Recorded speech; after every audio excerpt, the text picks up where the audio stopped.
Geary. Thank you, Madam Acting Deputy President. I too rise to make some comments on the Broadcast Legislation Amendment Broadcasting Reform Bill of 2017. So this forms part of a comprehensive package of reforms that have been put forward by the Turnbull government, announced in May this year, and it's aimed to sustain, among a number of things, the free-to-air broadcasting sector. The other part of the package is the Commercial Broadcasting Tax Bill of 2017, otherwise known as the Tax Bill. Has a number of components to the bill, and I'll just run through those before I talk to some of the detail and some of the context for why these reforms are important in today's media environment.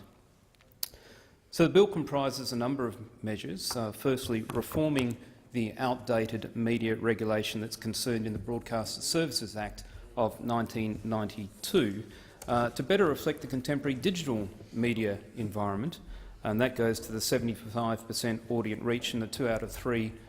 media control. And as a few previous speakers have identified, this change in particular in terms of the digital environment and where Australians are turning to source their media, whether that be for entertainment or more particularly for news and current affairs, is a really substantial change in the dynamics of our community that I'll come back to address in a little more detail.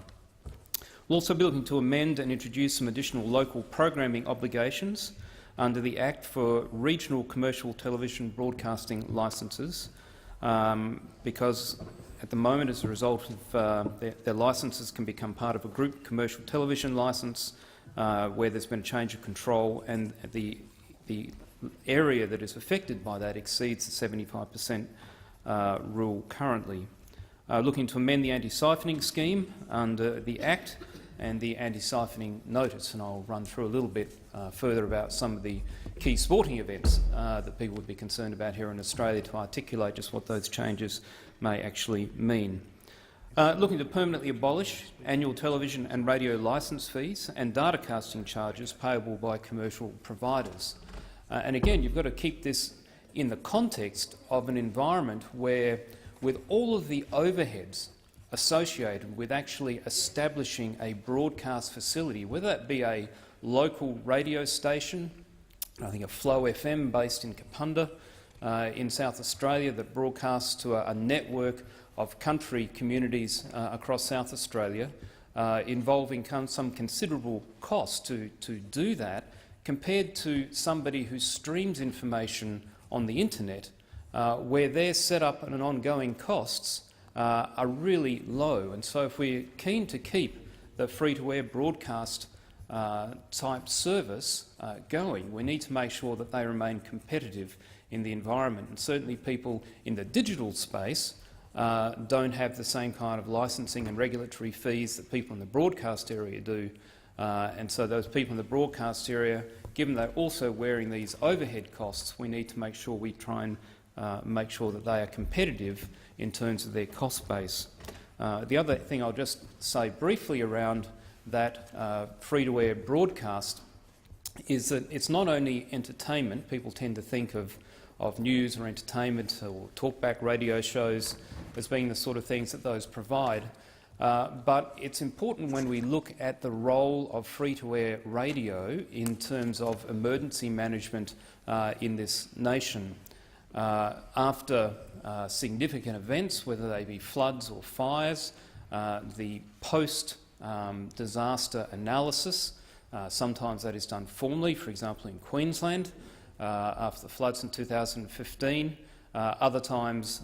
it's as a result of community-led efforts, particularly sometimes after bushfires. But people look at the infrastructure that has failed, and one of the areas that sometimes fails is communications.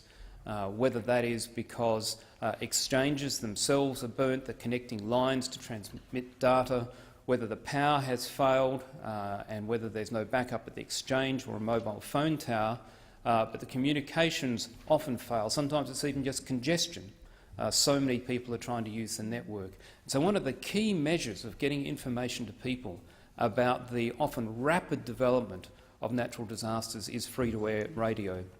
And so it's really important that for regional communities in particular, that we have a sustainable base for those services so that they can be providing that information to communities who need it. There's another whole debate around analysing sort of a post-disaster activity to work out where the failure modes are within our communication system. And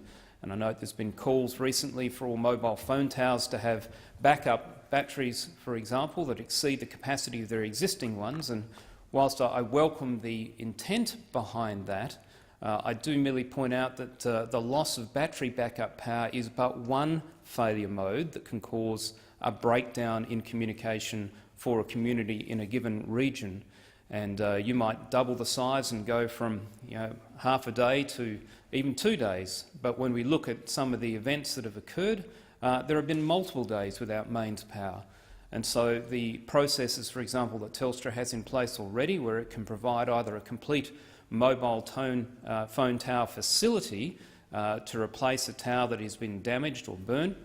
or it can provide a generator, and they have in recent events even flown in by helicopter generators to keep things like mobile phone towers operating. We see that there is a real role in terms of national disaster resilience planning for all 3 levels of government to work together. And just speaking yesterday, in fact, with Minister Keenan about some of the funding that they've announced in South Australia, along with Minister Melanouskas there,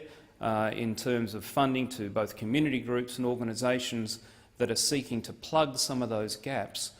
it's an important measure to make sure we have communications available. And I'd certainly be encouraging communities and also local government to be reaching out and seeing what services are already provided, particularly the Attorney-General's Department underpins some of the priority communication services that allow firefighters and first responders to have priority access through telephone networks, and they can link in at a very nominal cost to them to some of those supports that are provided by the federal government, but also that resilience planning to work out ahead of time with communications network providers such as Telstra as to where the likely failure modes are, where the responses will be needed, so that as the disaster progresses, and particularly things like bushfires, we can see put in place the appropriate measures. But right up front, one of those key ones is free-to-air radio, and certainly my message to people in rural communities is get involved with that planning at a community and local government level, but make sure you have a radio with batteries available to be listening to those warnings, because it's an important part. So it's a bit of a side to this broadcasting amendment, but it just highlights one of the critical life-saving needs for free-to-air broadcasts into our regional communities in particular. As well as abolishing the fees, it also looks to remove the taxes on apparatus that's equipment that's used by commercial broadcasters, establishing tax collection and assessment arrangements for the new interim transmitter licence tax, and establishing a statutory review of the new tax arrangements in 2021, consistent with a broader review of spectrum pricing which is underway. It establishes a transitional support payment scheme for non-commercial broadcasters to make sure there's no broadcaster that's going to be worse off during this transitional period. And before I come back into some of those digital things, I just want to touch on the concept of spectrum again. People often wonder why we make so much fuss about spectrum. And coming from a defence background and chairing the Foreign Affairs, Defence and Trade Committee, what we see increasingly is that not only in the conduct of our day-to-day life, but in terms of our banking, in terms of our national security, in terms of a whole range of areas, spectrum is an incredibly important issue that we need to be aware of. And so not only the allocation of spectrum, but the price signals we send in terms of who can access and use that spectrum is important. So in this case here, people are looking at how that spectrum should be priced, and I just want to make the point that it's not a free good. Every time you give up some spectrum that can be used in one area, you potentially limit the availability of that spectrum to be used for something that we think is critical. For example, in the national defence space, whether that be telemetry of data around aircraft and missile systems, whether that be communications information, be it commercial or defence and government related. But spectrum is not a free good. There is a finite allocation that can be made, and so these reviews need to take into account not only the commercial availability of spectrum to media broadcasters, but they also need to look at the broader considerations that government has. So the first reform looks at responding to the contemporary digital media environment, and it looks at repealing some of the outdated media ownership and control laws, such as the 75% audience reach or the 2 out of 3 cross-control rule. What that opponents of that, what they ignore is the fact that many people now almost solely access their entertainment, their social contact, and more frequently now their current affairs and news information through social media platforms that are internet-based. And so whether it's Facebook or through Google or whatever sites you want to use, people are already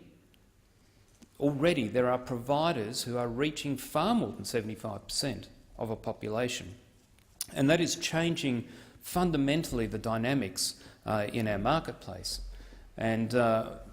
in some ways that is good. It means that people can at very low cost access information or entertainment across a broad range of areas where perhaps a broadcaster previously didn't have the licence to distribute particular information. But there are also really negative aspects to it, which is why it's important that we make sure these alternate voices remain commercially viable into the future.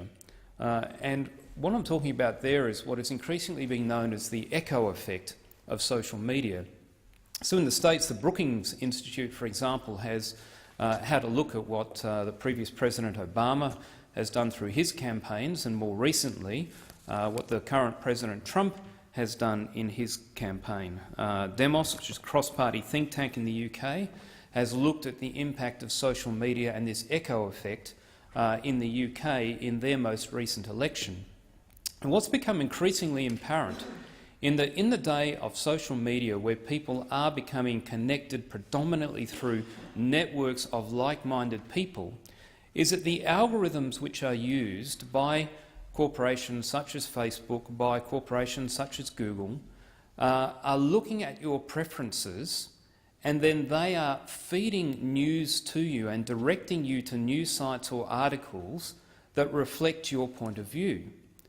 Now, on one hand, I can see for advertisers why that kind of thing is appealing. If somebody does a Google search for whatever, red hats, to then be able to present that person with information about people who are designing or selling red hats is really good marketing. It's very clever. And I think a lot of Australians would actually be shocked if they realised how much of their personal life and preferences and habits are actually known to corporations like Google and Facebook through the collection of data of their internet searches, even where they travel, the reporting back of things like Google Maps, etc., that will then predict the next time you hop in your car where it thinks you're about to go on a Sunday afternoon. I've noticed that on my own iPhone. When I turn it on, it pops up and it guesses where it thinks I'm going to go, because it's obviously been tracking for some time. That's fine in some senses from a commercial perspective, but the concern that's been raised by Demos and the Brookings Institute is that where people only access news from a particular news source that already supports their perception, it actually reinforces their bias. And so whilst it may be a valid perspective, it's really important, if our polity is to continue to work as a functioning liberal, plural democracy, that the plurality of views needs to be recognised and valued. So one of the problems is if you have a cohort who merely access their information from a subset of news streams that informs them from a particular perspective,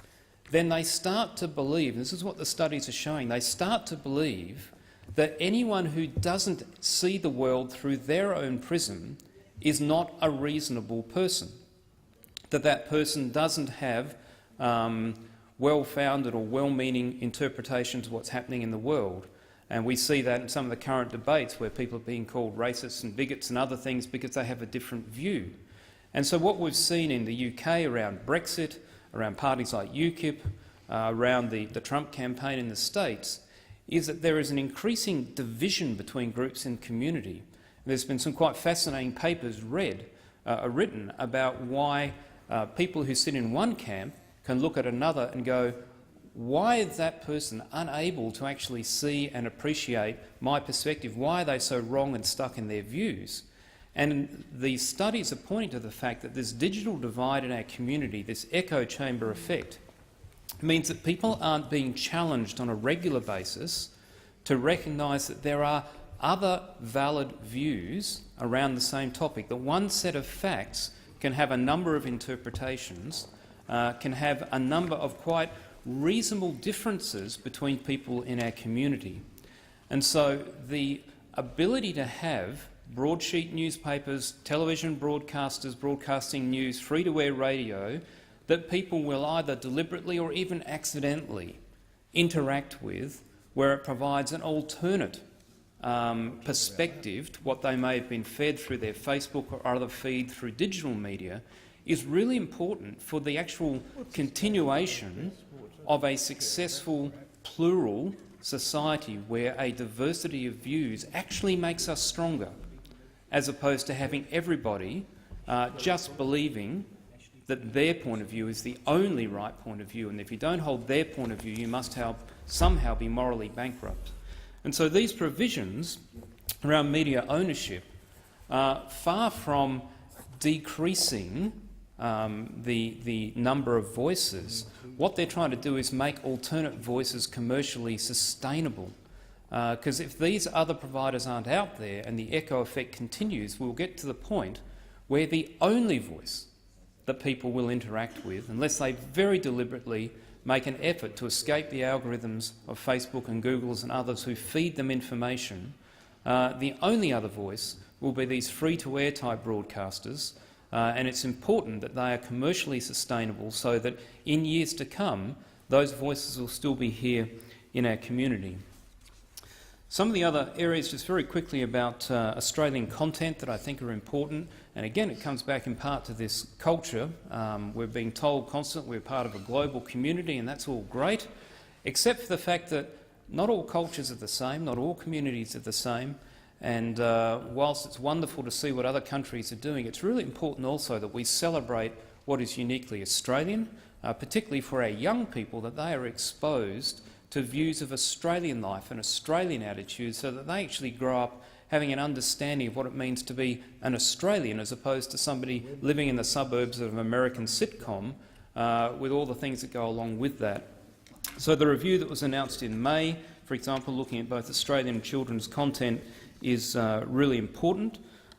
Looking at production and distribution incentives combined with audience demand to find ways to actually help Australian content be delivered and be successful. Just in South Australia, for example, McLeod's Daughters was a very famous and successful series for a number of years. The town of Freeling, where that was produced, was actually in my electorate of Wakefield when I was a member in the other place, and it was a source not only of local work in South Australia, but it provided a great tourist opportunity for businesses in Freeling, with people constantly wanting to come in through and see the pub and the set and everything that happened in Freeling. But importantly, it also gave a glimpse into, albeit a dramatised view of Australian life, but it was an Australian situation as opposed to somewhere downtown New York in an American sitcom. And so just recently, the creator of McLeod's Daughters, Ms Graham Evans, has written another script looking at a new mini-series. Channel 9 is looking at potentially supporting that, but hasn't committed. And so the kind of incentives that we're looking for, the kind of media ownership rules that we're looking for, the relaxation of things like fees to make it more commercially viable, the sort of things we need to encourage people like Channel 9 to actually commit to say, yep, we'll get behind a new mini-series of McLeod's Daughters. There was actually quite a significant financial impact for the community in South Australia from the production of that series, and that could happen again. So these media reforms are welcome for the long-term benefit of our broadcasters and the long-term benefit of our society, having a range of voices and Australian content to inform all Australians for the future of our nation. Thank you, Senator Fawcett.